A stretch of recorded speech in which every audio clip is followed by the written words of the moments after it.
Do you feel like you suffer from tight hips in your golf swing? Are you still doing the same cookie cutter basic exercises to open up your hips and just blindly hoping it solves all your hip mobility issues? Having adequate hip internal and external rotation is critical for generating rotation and force into the ground safely during your golf swing.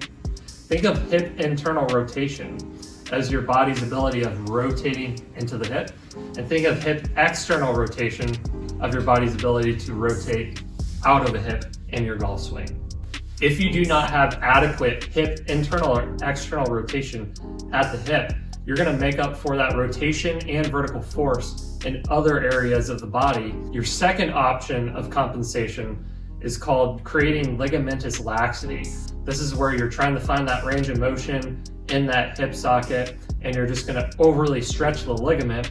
The problem with this is that ligaments, when they lengthen, don't return to their original shape, which cause a lot of instability at that joint.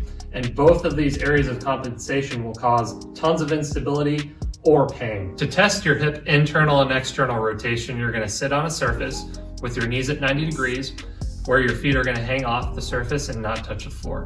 To first test internal rotation, this is active test. You're going to turn your femur in towards midline into the socket, and that foot is going to go outwards. The goal is to have about 40 degrees of internal rotation in that hip. To test external rotation, you're going to move that femur away towards midline, and you're going to move that foot inwards.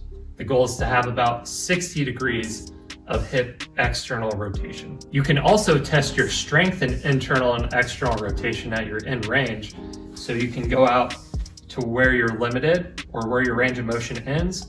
Then you can push at that end range and see where your strength is and see if you have any limitations or strength deficiencies on one side versus the other side. When you're performing these tests, you want to make sure you're not compensating to get more range of motion than you actually have.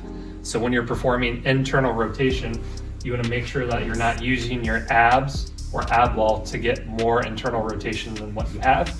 And then when you go into external rotation, you want to make sure that you're not using hip flexion to drive that foot up. If you want to perform the strength test, you want to make sure you provide enough resistance to get the capable result, but you don't want to have a max effort, otherwise you might strain the joint. So if I'm going to push in on Steve on external rotation, I'm just putting enough resistance where it's challenging, but I'm not putting enough resistance where he's going to have to compensate or strain at that area. If you want to improve those tight hips and improve your golf swing, our Breakthrough Golf program has specific exercises that address your unique needs and your unique ranges of motion and strength. We're not just going to use cookie cutter exercises, conveyor belt exercises that everyone does, and just hope that blindly helps improve your hip mobility. We want to make sure that you get the best possible result that you can get and that it's unique to your own needs.